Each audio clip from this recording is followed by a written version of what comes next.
200 millions de femmes et filles sont victimes d'excision dans le monde, un chiffre qui interpelle à l'occasion de la Journée internationale de lutte contre les mutilations génitales féminines, célébrée ce 6 février.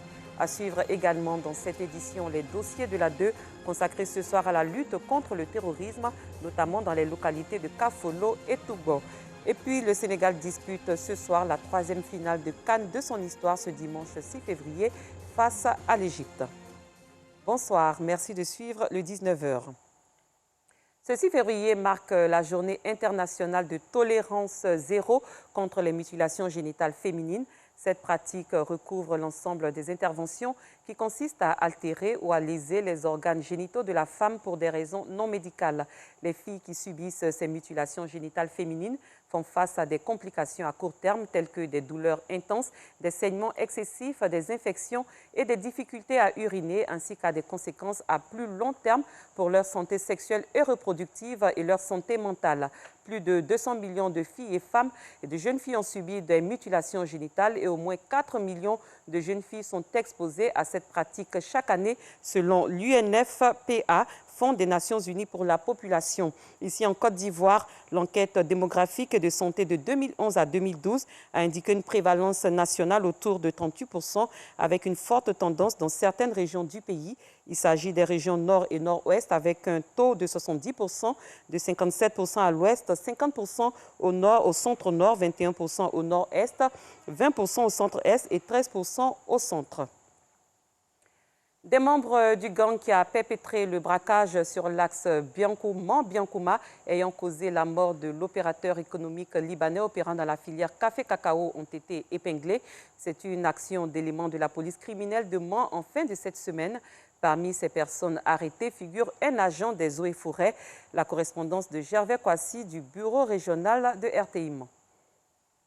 Il aura fallu qu'une seule semaine aux éléments de la police criminelle de Mans pour mettre le grappin sur la bande des criminels auteurs du braquage qui a coûté la vie à l'opérateur économique acheteur de café cacao, Adnan Maki, de nationalité libanaise.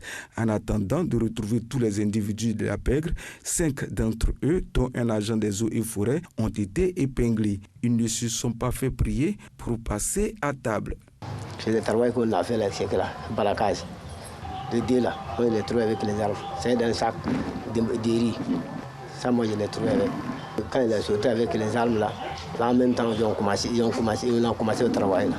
L'arrestation de ces dangereux criminels est la résultante d'une enquête minutieusement menée. D'abord, on a interpellé un premier dans un domicile à Gbepleu, qui était le domicile même des 3 malfrats.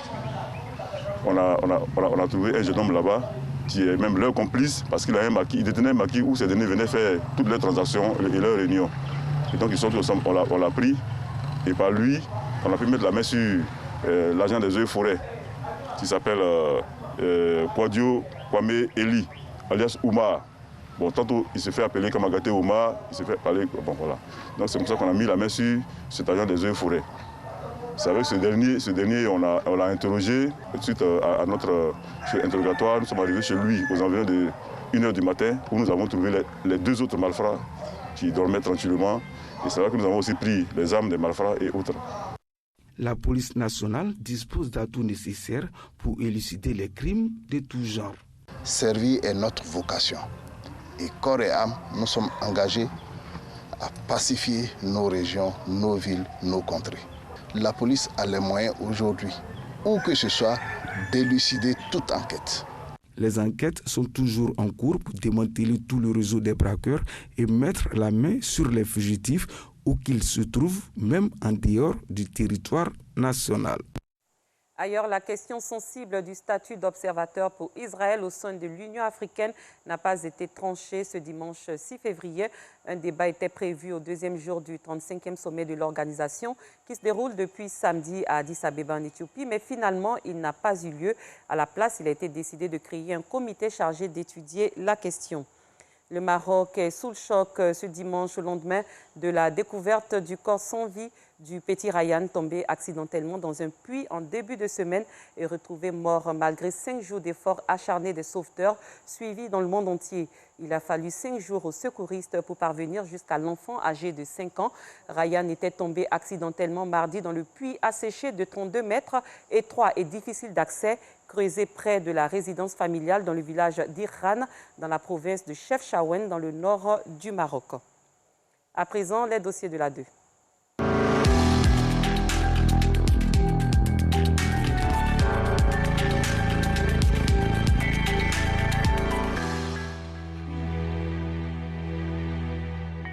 La Côte d'Ivoire a connu des attaques terroristes en 2020 et 2021, des attaques qui ont fait 16 morts dans les rangs de nos soldats et freiné quelque peu les activités des zones touchées. Depuis les dernières attaques, l'armée ivoirienne a fortement contribué à endiguer le phénomène.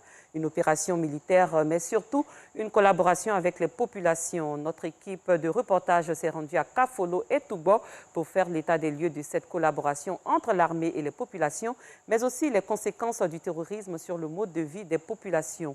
Lutte contre le terrorisme à Kafolo et Toubo, une approche globale est un dossier signé Alassane Parguendrabo et Kader Bachil. À l'ouverture ce matin, le célèbre Kafolo Safari Lodge présente une bien triste mine. Le complexe hôtelier et animalier créé en 1968 et auquel ce petit village du nord-est de la Côte d'Ivoire doit sa réputation, a perdu son lustre d'antan. C'est pourtant ici que logeaient les nombreux touristes venus faire un safari dans le parc national de la Comoé. Depuis les différentes attaques terroristes survenues à Kafolo, l'hôtel a définitivement fermé ses portes. Plus aucun touriste n'y vient. Barthélemy y a été embauché peu avant 2008. Aujourd'hui, ce jeune de Kafolo passe ses journées à se tourner le pouce. Une oisiveté qui crée en lui la colère vis-à-vis des terroristes. Ils ont gâté nos bonnets ici. Ils ont gâté nos bonnets. Et puis on est là comme ça, on ne sait pas comment on va finir. À quelques mètres de là, nous retrouvons Bassoman Diabaté. Ce jeune du village fait partie des volontaires qui sensibilisent les populations sur les dangers liés au terrorisme. Si un étranger arrive et que vous ne le connaissez pas, alertez tout de suite le chef du village. En retour, il ira le signaler aux militaires. Si un étranger arrive et que nous ne le connaissons pas, nous informons le chef du village pour savoir qui est-il, d'où vient-il. C'est la raison pour laquelle nous avons beaucoup de stabilité dans le village aujourd'hui. Par contre, nous ne pouvons plus aller au champ pour cultiver. Dans le village, grâce à Dieu, il n'y a aucun problème. Mais dans le champ. Mais pourquoi vous ne partez plus au champ? Les terroristes sont dans les champs. Si tu les croises, sais-tu ce qu'ils te feront? Dans la nuit du 10 au 11 juin 2020, une attaque contre l'armée ivoirienne a été perpétrée à Kafolo. Malheureusement, 14 soldats y ont perdu la vie. Le lundi 29 mars 2021, une nouvelle attaque a encore visé les forces de défense et de sécurité. Depuis, les habitudes des populations ont bien changé. Des attaques successives, vraiment ça va abattre la population. Mais si tu te trouves seul dans la brousse ou bien à la pêche ou bien au champ, tu as des craintes. Tu as toujours peur, tu te dis que peut-être que ceux-là sont là, mais ce sont des gens aussi qui sont dans les forêts, cachés dans les forêts. Bon, vraiment, ça a arrêté momentanément nos activités. Aujourd'hui à Kafolo, le défi de la cohésion sociale est entier. Plus de 300 éleveurs Peuls ont dû quitter le village, soupçonnés de complicité avec les djihadistes. Beaucoup sont déplacés, surtout les Peuls. En ce qui concerne les Peuls, d'autres ont été interpellés et à la suite de ça, d'autres ont quitté les lieux. Mais pourquoi ils sont partis? C'est ça, je ne sais pas. Je me pose la question. Le fleuve Comoé qui traverse le village, d'ordinaire fréquenté par les populations majoritairement pêcheurs, ne l'est plus. Et pour conséquence, une flambée des prix du poisson sur le marché du village. Le poisson qu'on paye à 200 francs avant, aujourd'hui, tu as 500 francs, tu ne peux pas avoir ces mêmes poissons. Il ne peut plus aller au loin, c'est mis tout près et le prix, les poissons qu'ils ont, ils sont obligés de vendre ça cher pour pouvoir se nourrir aussi. Quand vous voulez devenir un village où tout est cher. Pour lutter contre les groupes armés terroristes, l'armée ivoirienne a procédé lundi 1er mars 2021 à la création de la zone opérationnelle Nord. De nuit comme de jour, les soldats s'adonnent à leur ronde de surveillance pour s'assurer que l'ennemi est bien loin. Dans les prochaines semaines, les soldats occuperont ce vaste camp en construction sur plus de 5 hectares. Une base qui renforcera leurs actions. Dans le nord de la Côte d'Ivoire, la lutte contre le terrorisme n'est pas militaro-centrée. L'armée ivoirienne adopte une approche globale avec les populations au cœur de son action. Les soldats de l'armée ivoirienne en poste à Kafolo, à Toubor et à Teini, ces localités qui ont connu des attaques terroristes, bénéficient auprès des populations d'une aura considérable. Un atout majeur dans la proximité souhaitée entre l'armée et les populations pour venir en bout du terrorisme. Ce matin, la zone opérationnelle nord de l'armée ivoirienne est visitée par le Premier ministre Patrick Achi.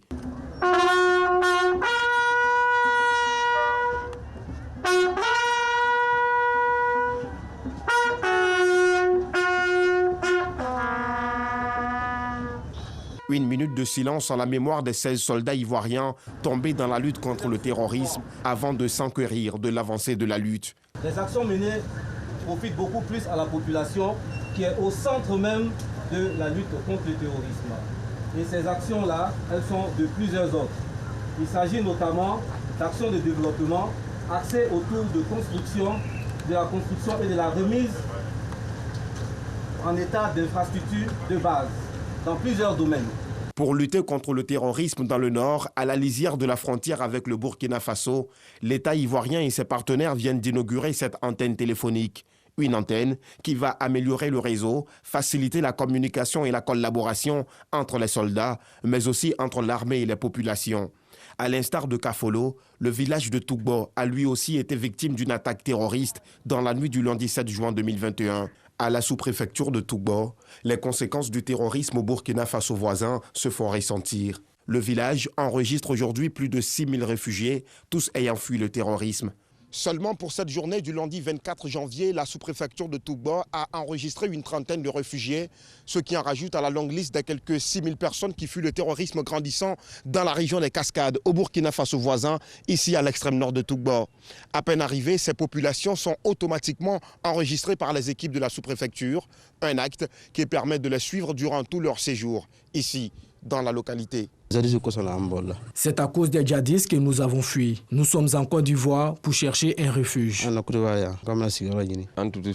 Nous n'avions pas peur au départ, mais ils sont arrivés dans nos villages et ont tué certains de nos parents. Voilà pourquoi nous sommes venus ici.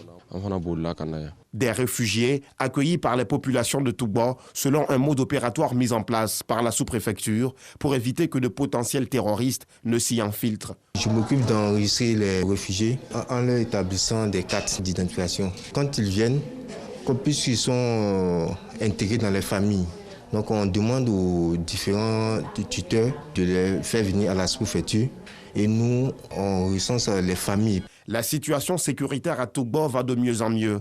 Les efforts de l'armée que salue le sous-préfet ont permis de rendre la localité fréquentable. Depuis que je suis arrivé à la tête de la circonscription de Toubor, j'ai déjà parcouru tous les villages pour sensibiliser la population à collaborer avec les forces de défense et de sécurité.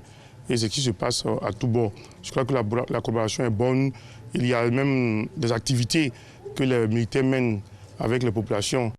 La nuit tombée, aucune présence d'hommes dans le village. Tous sont regagnés leur domicile depuis 20 heures, en respect du couvre-feu instauré pour mettre la main sur toute personne suspecte. Les attaques terroristes dans le nord de la Côte d'Ivoire surviennent 5 ans après l'attentat de Grand Bassam du 16 mars 2016. Les efforts conjugués des forces de défense et de sécurité et la collaboration des populations ont permis de combattre et faire reculer ces semeurs de désolation. Les populations vaquent donc plus sereinement à leurs occupations en construisant comme toujours leur bonheur autour d'actes simples, à l'image de cette journée de réjouissance à Kafolo où enfants, jeunes et vieux dansent au son du balafon.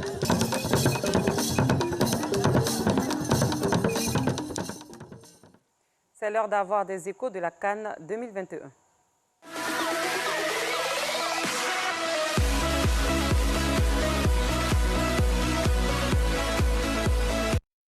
Bonsoir Ngomblé. On a vu aujourd'hui de très belles couleurs au stade Yaoundé. Magnifique, une cérémonie de clôture, on va dire, qui sanctionne donc cette 33e édition de la Coupe d'Afrique des Nations, bien évidemment. Alors le ministre Paulin Claude Danho, ministre ivoirien des Sports, a été reçu par son homologue camerounais. Absolument, ami au Cameroun pour prendre part aux phases finales de la Coupe d'Afrique des Nations et recevoir le relais de l'organisation de la prochaine ici en Côte d'Ivoire. Le ministre Paulin Claude Danho a été reçu en audience ce vendredi 4 février 2022 à Yaoundé par son homologue camerounais Mouélé Kombi Narcisse. Pouvons-nous avoir ceci en image? Oui, absolument, les images. Oui, absolument. En image. Au cours de cette audience, les deux autorités sont revenues sur le fondement solide de l'amitié entre les peuples ivoiriens et camerounais. Je pense que la réalisation ne nous a pas bien reçus. Nous allons donc évoluer. Les Lions de la Teranga se retrouvent pour la 3e fois en finale de CAN après 2 échecs en 2002 et 2019. Ils espèrent enfin ramener la coupe à Dakar. Un rêve pas facile à réaliser puisqu'ils affrontent le mastodonte égyptien. Ils avaient déjà la possibilité de prendre l'avance au score puisqu'ils ont eu un pénalty à la 6e minute, raté malheureusement par Sadio Mané qui devra faire fort face à son ami, à son coéquipier Mohamed Salah, tous les deux âgés de 29 ans. Aujourd'hui, malheureusement, l'un d'entre eux va gagner et l'autre va perdre. Donc, les deux ne pourront pas gagner. C'est une affiche très, très disputée en ce moment. 68% de possession pour le Sénégal qui a le pied sur le ballon. Et on verra ce que ça va donner en fin de partie. Le Sénégal court toujours après un premier sacre. L'Égypte a 7 trophées. S'il gagne ce soir, ce sera un 8e trophée continental. D'accord, on verra bien ce qui se passera. Merci Ngamblé, c'était un plaisir de vivre cette CAN en ta compagnie. Et nous serons avec toi, si Dieu le veut, de l'autre côté de la vie en 2023. Fin de ce journal. Merci d'avoir été des nôtres. Très bonne soirée. À très bientôt.